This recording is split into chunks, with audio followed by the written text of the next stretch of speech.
This is Wicked Rhody, a wicked good podcast about Rhode Island events and life. Hello and welcome. My name is Mary Larson. And I'm Ben DeCastro. Thank you so much for tuning in. And hopefully you survived the storm. You have power back by this point. Oh my gosh, right? It was crazy. It really, between the crazy winds and then the next storm that came up, ay caramba. I never lost power, though. Really? I was in Iceland. Oh, My house lost power. Oh, it did? Yeah, and the only way I found out the power was restored was I got notification when we were in the airport that my Apple TV device had signed back in. You know, when you lose power and the power comes back, the devices automatically turn on. Yeah. And if you have like an Apple program where you have, I have an iPhone, the MacBook Pro, the got Apple the whole TV. kit and caboodle. Well, I like the Apple products. Yeah. And it sent a message. It said, this device is signing in at, Warren, Rhode Island. I said, oh, okay. Well, it looks like we got electricity back.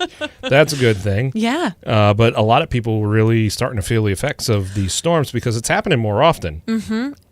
And, it's funny because I filled in on the radio this week on WPRO, and I was talking about it with people. Half the problem is not, let me rephrase that. Half the problem can be avoided if people would just take care of trees on their own property. Yes. Like if you have a piece of property and you have old trees that are near power lines or trees that are really close to your house or even leaning over your house that are huge, you have to call an arborist or a tree company to come check it out. Yes. Because those things weaken. And anytime you've seen these, we've seen all the photos on, Channel 10 and all the news stations and whatnot, that you see the ground pull up with the tree that came, the root system. Those roots aren't going that deep. That is a weak tree. It really is. And if you just take care of that, then when we have these major storms, National Grid can focus on the bigger problems faster. You know what the problem is, Ben? Is I feel like I never got the How to Be an Adult manual. No joke. You were the person that told me I need to have my trees checked. You. Yes. Yeah. Thank goodness. That's what we're here for. Right? Wicked Rhody. We keep you entertained and keep you safe in life. But honestly, or even when it was getting so cold and we had that wretched weather and then the cold snap happened, my mom said, Mary, did you turn off your outdoor faucet? Like from the inside, did you shut down the water? Right. And I said, Mom, how am I supposed to know this unless you tell me? Yeah. I feel like our generation, unless we really were prepared by our parents or by our grandparents or by something, these are life skills that we don't know. And you move into a house, you think your tree's perfectly healthy, and then little do you know, it was weak, it had weak roots. So hopefully you guys get a takeaway from this and know that you are not alone. Yeah. I am learning how to be an adult every season, it seems like. So who knows what I'll learn in the spring? Yeah, well, it's there's a lot to be learned. Lots of lessons out there. Yeah, well, and then that's the other thing is when you buy a house, it doesn't really come with a homeowner's manual. Nope. It's like having kids, I would imagine. Yes. They don't come with an operator's manual and whatnot, and how to get your child to sleep. Although you've discovered a new app, as it were. It's like a meditation app. I think we should have an app segment, like the new app of the week. It is called Calm. Just Calm, and it's meant for meditating or just how to feel a little less anxious or how to sleep better. And there's a section for kid sleep stories. No joke, my 2 and 4-year-old they nap now in the same bed, and they listen to some little story about a koala that touches stardust. I do not know, but it's been working. So if you need to check out, I do the free trial. I haven't yet paid the money for it, but the koala fairy dust story is free. So it's been magical. So that, and now you know to take care of your trees. Look at that. Bada bing, bada boom. You're an adult this week. Thanks to Wicked Rhody. Have a Calm app and trim a tree. It's like Christmas all over again. But yeah, but there were some events last week that got canceled. Yes. So obviously, as always, check back to those some of those groups because you may have wanted to go, but for other reasons you couldn't attend. You had other plans. Well, maybe those things are going to happen again. Yes. And that's always a good reason to go back on the website and check out different things. Plus, we've been talking a lot lately about events that are recurring. We've been talking about a lot of events over at AS220. and even, we're going to talk about the maple sugaring as well. These are these ongoing seasonal events. And now that we're coming into the spring and into the summer, these things are going to be happening more and more. So be sure to just sit back and enjoy. If you tuned in while you're on the road, working, getting errands done, whatever, just listen to the episode. If you hear something that piques your interest, we'll have all the links and the info for you on the show notes and on our website, wickedroadypodcast.com.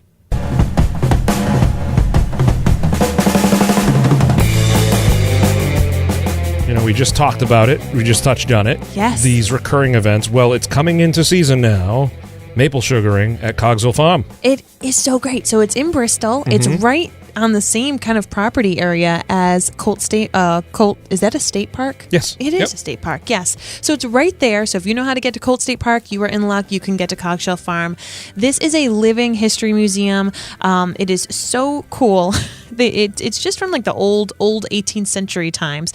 And what you're going to learn there is not only about the animals and how they took care of the farm. They're going to show you how to make some Johnny cakes, but they're going to actually show you how back in the day they would get maple sugar and maple syrup. Okay. And they have these old little spigots and people are dressed up. It's almost like Plymouth Plantation. It's like Rhode Island's version of Plymouth Plantation, but it's just one farm and they're right now talking about maple sugaring. Okay. So I went with my kids. We had a blast. They have cats there, chickens, a turkey that is hysterical.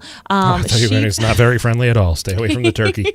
They're all very friendly animals. So I liked it because when I often bring my kids to farms, like we go to Wright's not Wright's Chicken Farm, but Wright's Dairy Farm. Yep. You can't touch the cows. They're busy doing their job with the milk. Cow stuff. But, at Cogsville Farm, you can really get up close and personal with these animals. And then learning about the maple sugaring was really cool. They said that it takes 40 gallons of this maple sugar water that comes out of the sap that comes out of the trees to make 1 gallon of syrup. Well, they really got to boil it down then. Yes. Wow. Yes, and they do it even more for the sugar. Sure. Yeah, that's very impressive. So now that was something they started a few weeks ago, correct? Yep, and it's going to be going through March. So I just wanted to let you know that, just like you said, this is one of those reoccurring events. They have different events throughout the year. Now, this is included if you are a museum member. If not, you can just buy a ticket for the day. It's between $5 and $7, so it's very affordable. And there is also some weekday events going on. There are kids that are going even with their field trips and stuff. So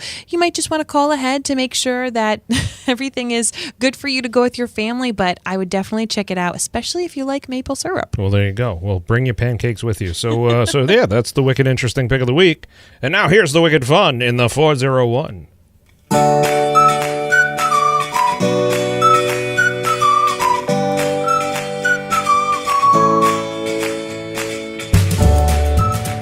We invite you to the wonderful town of Bristol, Rhode Island for the Bristol Theater Company's presentation of The Drowsy Chaperone.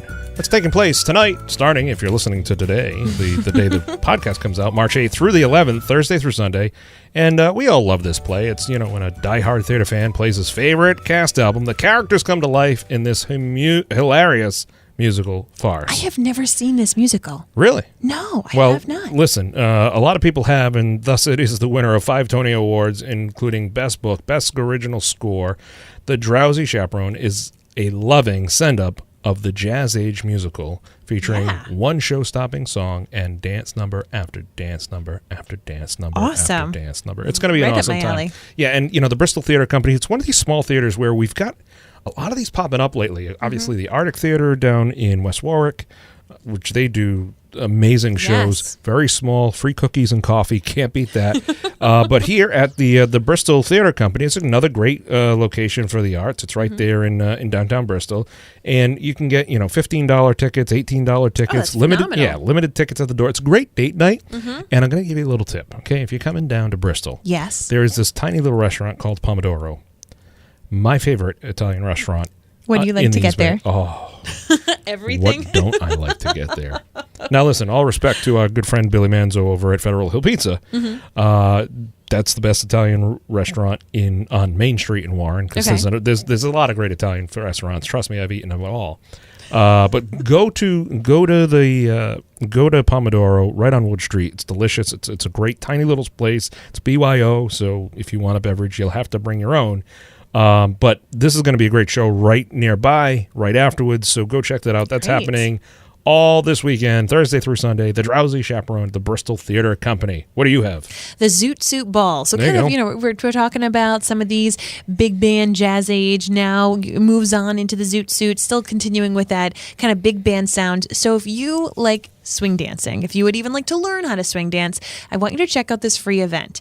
Back in the day, back before I had kids, back when I had a life. No. You had a different life? I had a different life, and I was going out a lot more than I do now. I actually loved going to this annual event. Yeah, you've talked about it quite a bit. Yeah, it's the Brown Swing Club's annual spring dance. It is completely free. They have live music. Don't they teach you how to do this? Yes, they do. Oh, okay, yeah. From 8 to 9, it's the beginner swing lesson. This Brown Swing Club actually has like a weekly meeting, too, that is once again open to the public if you want to actually get even better at it. There's no experience necessary. They're going to teach you how to dance from 8 to 9, and then from 9 to midnight, social dancing. So if you even want to show up later, say you go out and you see a show, or you go out for dinner, and then you're like, let's go listen to this amazing, it's a great big band. The Compact Big Band is one of the best big bands in New England, so check it out. That is going to be at Brown, I think it's called Sales.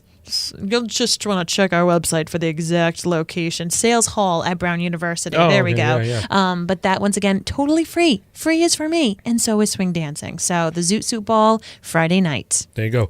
Another great healthy activity. We've been talking a lot about it. These, between the maple sugaring, the dancing. We've been bringing up, and even you went to the PVD ball last weekend. That was good. Yes, huh? The Providence Preservation Society. Yeah, yes. So we're giving you a lot of options, folks, to maintain those New Year's resolutions. Here's another one: Modern Dance for the Body, Mind, and Soul at AS 220. Which, again, talk about a facility that just has an ongoing.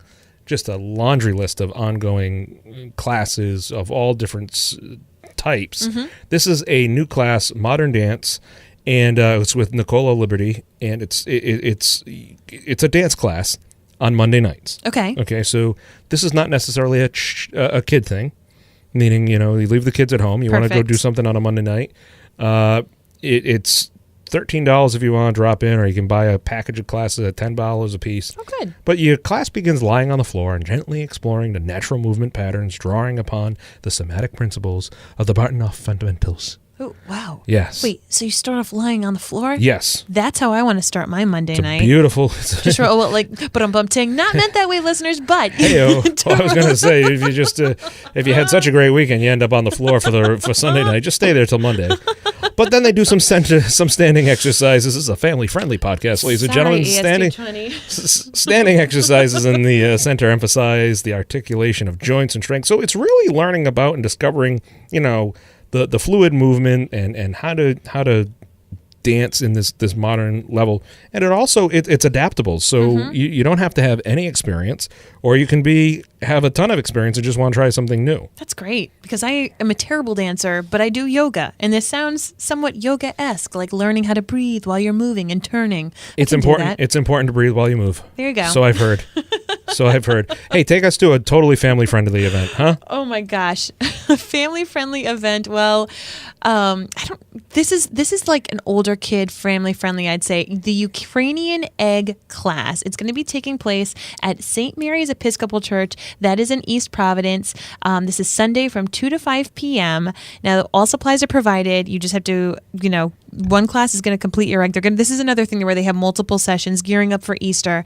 The class is $15 for adults and $5 for kids. Oh, okay, so cool. Ukrainian eggs, if you guys have never seen them, I want you to Google them. Like, you're probably on your smartphone right now. Google Ukrainian egg. These are gorgeously painted and decorated eggs. They're actually used like with this wax resistant type of material, but I mean, seriously, it's almost like if you could have stained glass quilt like.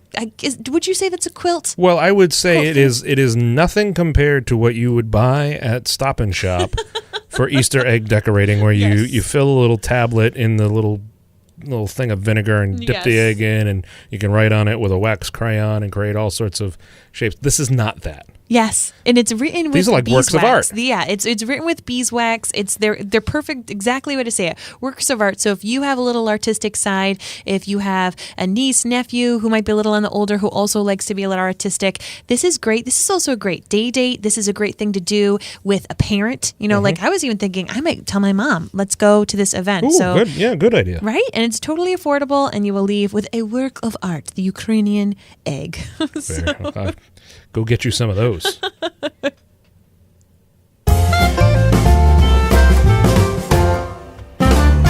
All right, ladies and gentlemen, for your entertainment pleasure, yes. Maybe if Blake can make this happen, Monster Jam at the Dunkin' Donuts Center all weekend long. Look, he doesn't even Sunday. Well, we need a little bit of reverb. That's okay. It's not necessary because the Triple Threat Series is coming to the Dunkin' Donuts Center. Monster Jam, of course, you know, the big wheel trucks, you know, Gravedigger, El Terrible, and Max D, and all the other crazy names that they have. These events are a blast. They really are. So they got 4 shows happening this weekend. They have one on Friday night, Saturday at 1 p.m. and 7 p.m. and then Sunday at 1 p.m. So which is great. And you know, Lachlan Ladd, this would be a good idea. This is a good event for him. I've actually never been to Monster Jam personally. This is why you need to go. And if we do, we need to video this. Right? But exactly, our little boy would love this. This is a whole new world, Mary. What do people wear to Monster Jam? So many answers. So little time. Everything from dungarees and overalls to your best North Face gear. Listen, this is this is really... You've made my weekend plans for me. I need to go check out Monster Jam. You got to go check this out. They also have the Party in the Pits, which is an experience you can purchase where you can get down onto the pits. It's unprecedented access to the Monster Jam trucks and drivers. You can go up close, touch the trucks, take pictures, meet the drivers, get their autographs. They will also have Monster Jam ATV, so they'll have some ATV racing as well, and they'll do some freestyle tricks. And the Monster Jam trucks, you know, I mean, years ago when I was a kid, it was Bigfoot. Now it's Gravedigger and El Terrible and El Toro Loco and Max D. I'm trying to think, Monster Rottweiler. Yeah, these Wonder Woman. There are a few girl drivers, so break that glass ceiling and smash those cars because that's what they do. It's really loud. And they must truck in a lot of dirt. Oh, yeah. They will. They start early in the week bringing the dirt in, and they line the arena on the outside. They line it with giant dumpsters that are empty, obviously, and clean, but there's as an extra layer of protection to not so as to nothing breaks. But these trucks go up in the air, and they get some serious air. Some of them even flip because it's just the way they're built. Wow. But it's really a fun event. It is very family friendly. There'll be more donuts, not the ones you eat, although it is the Dunkin' Donuts Center. You probably get a donut there to eat. Perfect. But there'll be freestyle racing. There'll be more racing, wheelies, you name it. It is awesome. It is everything that is America. And yeah, it's I can't. I love it. If you're going Sunday after church, please bring a change of clothes. Don't wear your Sunday best there. But you got to check it out. It's a really cool event. Again, that's happening at the Dunkin' Donuts Center in Providence. You pay for the whole seat, but you only need the edge. Sorry. I'm just really excited because I didn't know what I was going to do this weekend. Well, there you go. I do. I'm so glad you listened to the podcast. And we're glad you listened at home. And as we said at the beginning, everything we said about can be found on our website, wickedroadypodcast.com. You can find us on Facebook and Instagram, and if you're going to any of these events, heck, if you're going to Monster Jam, I want to know so I can see you and I can take a selfie with you, and you could say, I listened to Wicked Rhody, and I learned about trees, and I learned about turning off my faucet, and I learned about Monster Jams. There you go. From AS220 Modern Dance to Monster Jam, ladies and gentlemen, be in total zen. If you have any questions about advertising or sponsorship information, email us, wickedroadypodcast@gmail.com. Until next time, folks, I'm Mary Larson. And I'm Ben DeCastro. And you've been listening to Wicked Rhody. We'll have more for you next Thursday. Thursday.